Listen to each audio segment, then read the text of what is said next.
Jean de Dieu Goma, bonjour. Merci d'avoir accepté l'invitation de France Afrique Média. Vous êtes le président de l'Union nationale des associations des handicapés du Congo. Vous venez d'être élu secrétaire général de la Confédération des handicapés d'Afrique centrale. D'abord, depuis quand existe cette organisation et quel est son champ d'action? Elle existe depuis plus de 4 décennies. 4 décennies parce que déjà en 1986, c'est le Congo. Donc c'est nous qui avons présidé cette fédération. Nous sortions d'une assemblée générale tenue au Cameroun et nous avons eu la chance d'être élus président. Et que en ce temps-là, nous avions reçu mission de pouvoir sillonner les pays de l'Afrique centrale et pour inciter les États où il n'y avait pas encore des organisations de personnes handicapées de les créer pour permettre à cette catégorie de personnes de défendre ses droits. Qu'est-ce qui a motivé le choix du Congo à la tête du secrétariat général de l'organisation? Je peux vous dire que le Congo est bien coté au niveau de l'Afrique et l'Afrique centrale. Bien coté tout simplement parce que les gens regardent ce que nous sommes en train de faire, la promotion des personnes handicapées dans notre pays.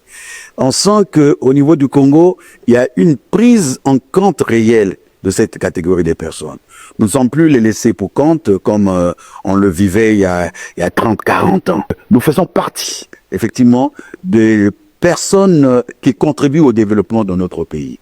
Et quand on voit un peu ce qui se réalise dans notre pays, nous sommes partis de la loi 009, aujourd'hui nous avons une nouvelle loi, nous sommes partis d'une institution qui a été créée, le Conseil consultatif des personnes vivant avec handicap, et nous avons le recrutement de personnes handicapées à la fonction publique, et nous avons des cadres aujourd'hui handicapés qui sont responsabilisés. Donc ça veut dire qu'il y a une considération énorme au niveau de notre pays. Je crois que c'est ce qui a aussi plus contribué à cela. Comment mesurez-vous le poids de la responsabilité qui vous incombe désormais? C'est une charge importante et très lourde même, parce que quand on voit pendant 10 ans, parce que l'Assemblée générale que nous venons de tenir, dans le rapport moral qui a été présenté, on a constaté que depuis 10 ans, il y a une certaine léthargie. Il faut redynamiser. Et quand il s'agit de redynamiser, on est obligé de regarder ceux-là qui peuvent apporter un plus pour que la chose fonctionne et la chose marche.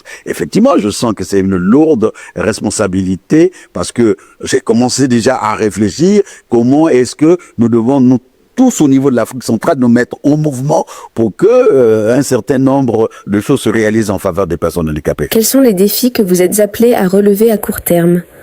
Oui, il y a des urgences. C'est les textes fondamentaux qui régissent la fédération.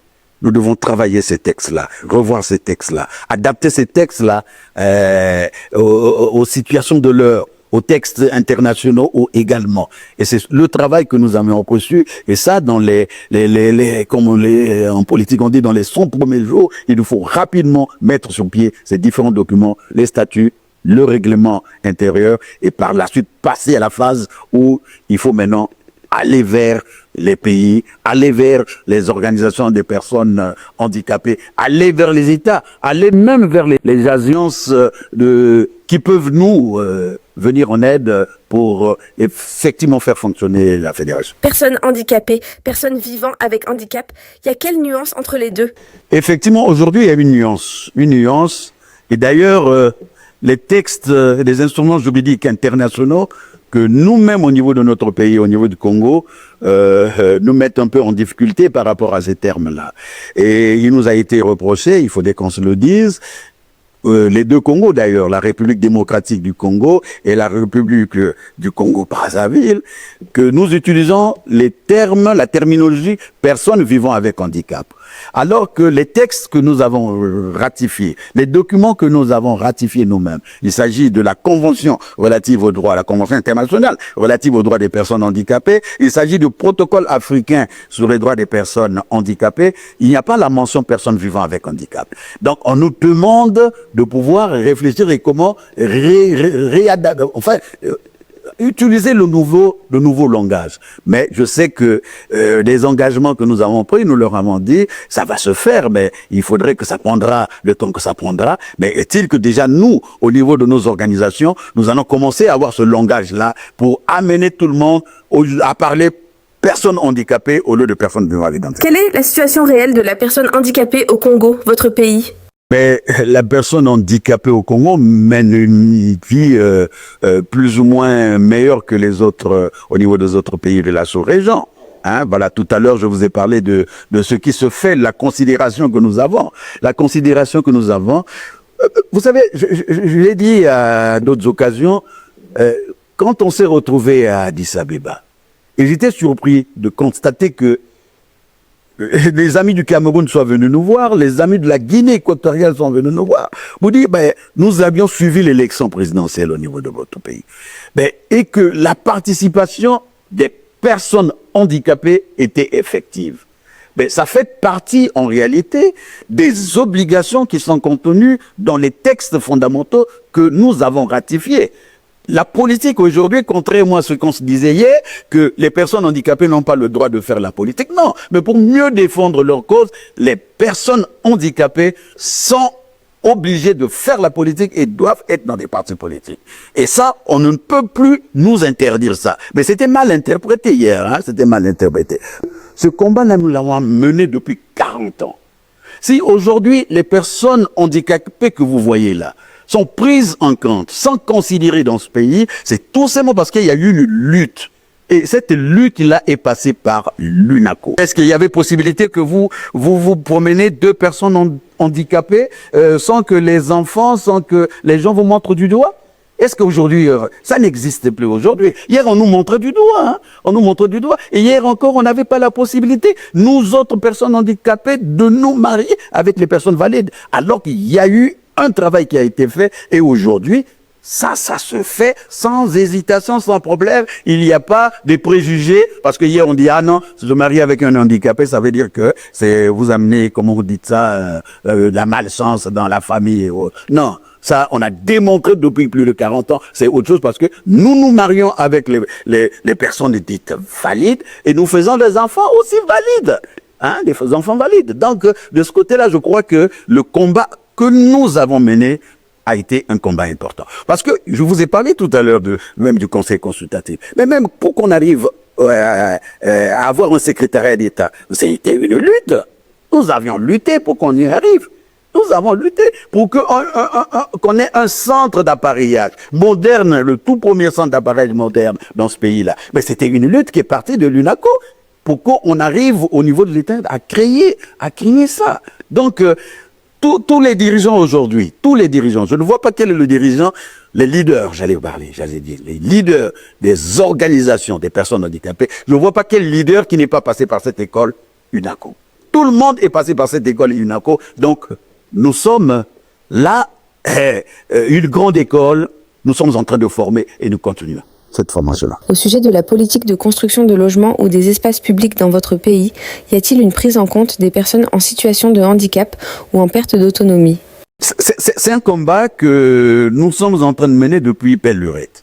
Mais ce qui est sûr, quand vous voyez ce qui se réalise de nos jours, la présence des personnes handicapées, on tient toujours compte de la présence des personnes handicapées.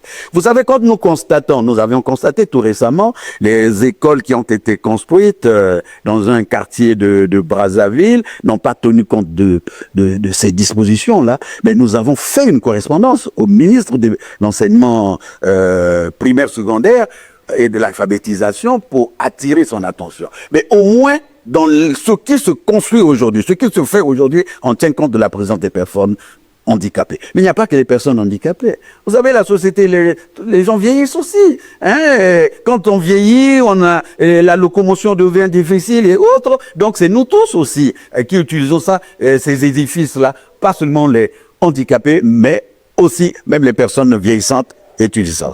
Qu'est-ce qui reste à faire et qui vous tient à cœur dans votre combat visant à améliorer la condition de la personne handicapée? L'inclusion. Il faudrait que l'inclusion ne soit plus un vain mot. Il faudrait que l'inclusion, qu'on sente ça partout. Il faudrait qu'on comprenne que la personne handicapée, et d'ailleurs nous l'avons démontré, comme elle est capable aussi de faire beaucoup de choses que la personne valide, il faudrait qu'on continue à utiliser, j'allais dire, à intéresser les personnes handicapées dans les politiques qui se développent dans notre pays. Vous savez, on ne peut rien faire sans les intéresser eux-mêmes. Et souvent, nous constatons que on prend des textes où on oublie les concernés. Et les concernés sont souvent surpris de savoir qu'on a pris un texte là-bas, mais qui ne convient pas, qui ne concorde pas avec certaines réalités, avec certaines de leurs difficultés. Et ça, il faudrait que nous remontons. Je regarde encore les situations qu'il y a au niveau des institutions spécialisées. Je crois qu'on a intérêt à avoir un regard à ce niveau-là. Les institutions tombent. Non. Il ne faut pas donner seulement la possibilité aux moteurs de pouvoir évoluer. Non. De pouvoir progresser. Donnons aussi la possibilité aux sourds, aux aveugles, mais qui ont leurs instituts aujourd'hui, leurs écoles aujourd'hui. Ces écoles fonctionnent à dents de scie, en dents de scie. Et ça, je parle en tant que responsable des personnes handicapées au niveau de l'UNACO. C'est en dents de scie, il faille qu'il y ait un regard à ce niveau-là pour que pendant que le handicapé moteur progresse, il a le doctorat, mais donnons aussi la chance à ceux-là d'arriver à ce niveau-là. Quelques-uns, ceux-là, en ce temps-là où ces institutions-là spécialisées fonctionnaient convenablement, ont réussi à arriver jusqu'à avoir le master et autres, eux-mêmes la licence. Mais ceux depuis quelques années, non, ça pose d'énormes problèmes, on n'évolue pas. Et ça, je crois que c'est le combat que nous devons mener et continuer à regarder cette histoire, cet aspect de l'accessibilité et même la communication avec les sourds. Je regrette que l'interprète ne soit pas arrivé pour permettre à ce que les sourds qui vont peut-être suivre votre média, votre chaîne à la télévision, comprennent ce que je suis en train de... Mais c'est toujours important. Vous savez, nous, ça nous gêne un peu quand il y a des grands événements dans notre pays. Les sourds sont obligés d'attendre quelques jours pour comprendre ce qui a été dit. Alors que, simultanément, il y avait possibilité qu'un interprète, nous en avions aujourd'hui, ils sont nombreux des interprètes en langue de scie. Un interprète pouvait être là pour aider à ce que, simultanément, pendant que l'autorité est en train de parler, que les sourds, eux, soient au même diapason que nous entendons, qui sommes en train d'écouter l'orateur, le dirigeant ou le responsable qui parle. Jean de Dieu Goma, merci d'avoir répondu aux questions de France Afrique Média. Merci beaucoup. Merci à Jean de Dieu Goma, président de l'Union nationale des associations des handicapés du Congo, secrétaire général élu de la Confédération des handicapés d'Afrique centrale, qui a été l'invité de France Afrique Média depuis notre studio de Brazzaville.